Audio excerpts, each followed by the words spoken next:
Oh, it's exciting, exhilarating, really quite tiring.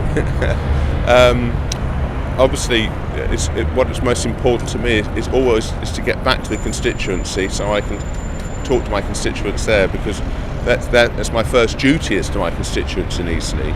So I'm really must get back there. I'll be back again there Thursday afternoon, evening, and get back in there. And then we've got a recess, so I'll be across the constituency all the way along there. So if anyone wants to see me in Eastleigh, come and see me, or I'll come see them. That's what I'm there for.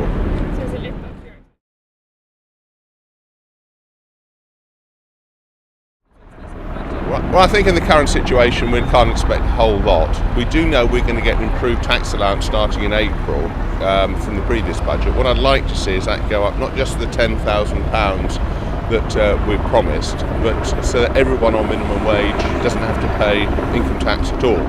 Now, I doubt that'll happen, but that would be fantastic.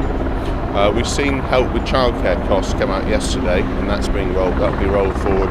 Again, it's a shame it's going to take a couple of years. It'd be nice if we could get that out earlier.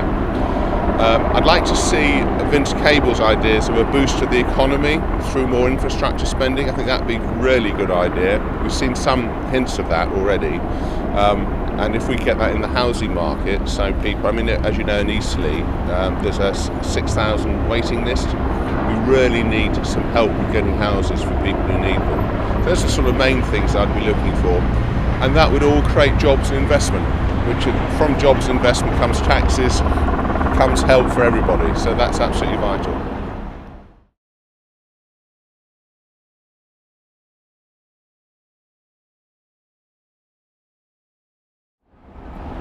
I think they'll be fairer because we're in government.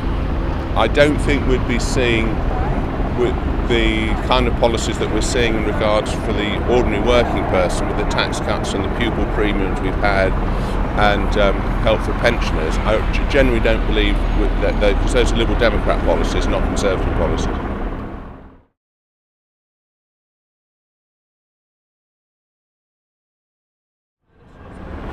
Well, there's always going to be disagreements within a coalition. The disagreements within political parties, whatever party you are. There's some people who want one thing, some people want another. So it won't particularly highlight it, because we are working together, and if we weren't working together, I think we'd see awful problems in the country. But obviously we're putting forward the ideas that we want, which is fairer taxes for ordinary working people, money for schools, money for pensioners, money for investments and jobs all across the level, with apprenticeships and stuff like that. It's very strong Liberal Democrat ideas. Obviously they conflict with some of what some of the Conservatives want, and there's going to be that internal conflict. But that's what we have to do. We have to work together and resolve those issues until 2015.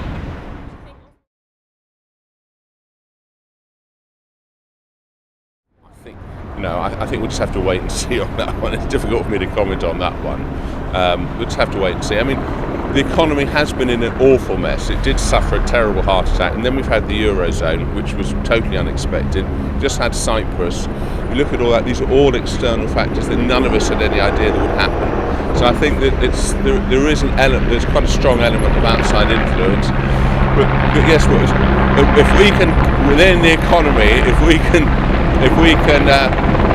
within the budget, if we can get our ideas, so at least people at the lower end of the scale, at the middle incomes as well, are actually helped. And if we can have our mansion tax, then I think we would really have some real money to put into some of these ideas.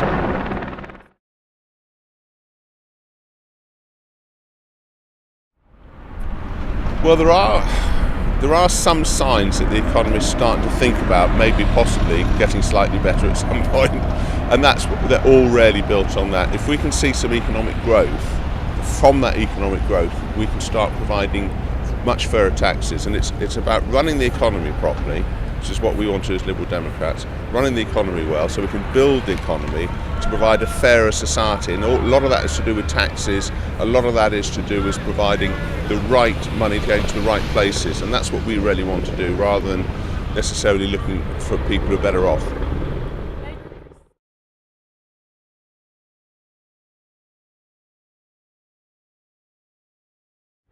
Well, no, the problem with the Labour plans is they don't have any plans. They talk about borrowing more money, but they don't say what they're going to do with it.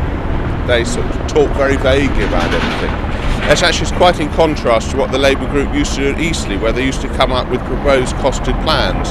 That's quite surprising, I find, that up here in government that Labour aren't doing that. If they could come forward with actual plans for what they do with the borrowed money to show how that wouldn't increase interest rates, which would put us all in trouble, I'd be interested to see them, but so far they haven't done that.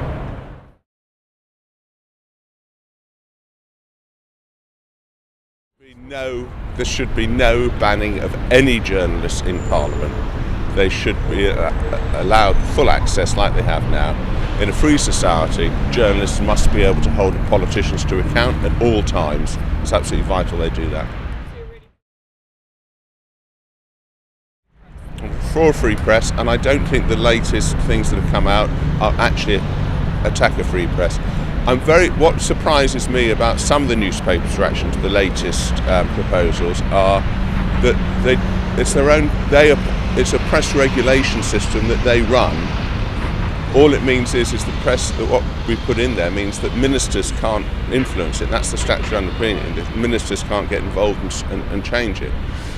What I don't understand, if the newspapers really believe what they said they'd believe, why do they object to printing an apology on the same page as they run a story that's wrong? If they print a story on the front page, why won't they print the apology on the front page? If they started doing that, I'd be very happy indeed.